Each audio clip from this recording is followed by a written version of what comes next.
Then sir what went wrong with Congress? वो मेहनत नहीं करते या क्या कमी है कि वो पिछले 30-40 साल से वैसे की वैसे बने हुए बिहार में? ये कांग्रेस का फेलियर है, बता रहे हैं आपको हम, इसलिए कि कांग्रेस का वीकनिंग जो है मेरे समझ से 1984 में कांग्रेस बहुत ही लैंडस्लाइड विक्ट्री के पास इंदिरा गांधी के मारे जाने के बाद से, उनका असैसिनेशन होने के बाद से एक सिंपैथी वेव जनरेट हुआ जिसमें बहुत लैंडस्लाइड विक्ट्री कांग्रेस का राजीव गांधी के टाइम। लेकिन उसी समय से कांग्रेस के पतन की भी कहानी शुरू होती है। आपको पार्टी रीजनल लेवल पर, ग्रास रूट्स लेवल पर कमजोर होने लगी।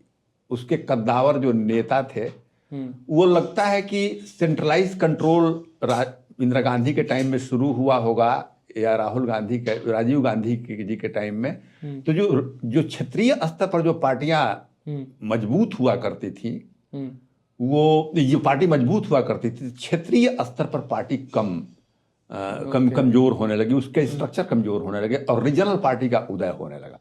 जिसमें बिहार में आपको कर्पूरी ठाकुर या लालू प्रसाद जी आए, मुलायम सिंह यादव, पहले चरण सिंह। तो इस तरह से वो जो स्पेस था, सोशलिस्टों ने अपना स्पेस बढ़ा लिया। पहले इनके दलित, जो मुस्लिम, जो अगड़ा पिछड़ा, जो सबका एक तरह से रेनबो कोalition सामाजिक स्तर पर कांग्रेस में दिखाई पड़ता था, उसमें से बड़े बड़े चंक जो थे दूसरे पार्टियों में जाने लगे, कैडर शिफ्ट करने लगे, इनके अपने कैडर कमजोर पड़ने लगे। तो और वैरायटी ऑफ रीजन्स होंगे, तो कांग्रेस उसमें कमजोर हुआ। तो पहले क्षत्रिय पार्टियों का उदय हुआ और फिर कांग्रेस ने इसी क्षत्रिय पार्टियों के साथ अलायंस करके अपने को कहीं ना कहीं से बचाने की राजनीति शुरू की।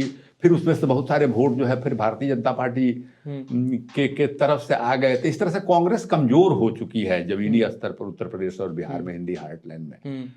यही बात और प्रेजेंट का क्या, उनका प्रेजेंट टाइम भी कमजोरी है कांग्रेस पर। मान लीजिए कि बिहार में वो लालू प्रसाद के साथ राजनीति करती हैं। लालू प्रसाद की पार्टी अपने बहुत ही बुरे हालत में। कोई तो ये कह रहा था ये 30-35 सीट उनको दिए, इनका करेंगे क्या, वो इनको जीरो ही कर देते। हाँ तो मैंने कांग्रेस का वीकनेस है कि इसको डिपेंड होना पड़ता है। जिस पार्टी पर मान लीजिए कि डिपेंड हो, अपने पार्टी वो खराब परफॉर्म कर गई थी। बहुत ही एक इंट्रिकेट कॉम्प्लिकेटेड सिचुएशन है। उत्तर प्रदेश में कांग्रेस ने 2024 के इलेक्शन में अच्छा किया है अलायंस करके ये अखिलेश यादव के साथ। हाँ, अगर मान लीजिए कि असेंबली चुनाव में अगर अच्छा करती है अगर तो ठीक है। लेकिन मान लीजिए कि अब अलायंस बिहार में आपने जिस पार्टी से, वही पार्टी का हालत खराब हो जाएगा। तो वहां यही स्थिति बन गई है कि कांग्रेस तो पहले ही से खराब थी, वो डिपेंड करती थी जो रीजनल पार्टी से अलायंस करके, वो पार्टी की भी स्थिति अच्छी नहीं रह गई है। तो ये इंट्रिकेट सिचुएशन जो है हो गया है वहां पर।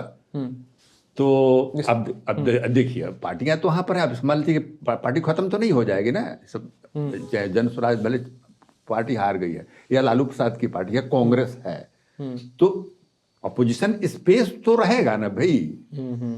तो अब कैसे अपने को रीबूट करके फिर से हम अपने को खड़ा करें और भारतीय जनता पार्टी के को चैलेंज करें, जो कि चुनाव अभी जीत गई है।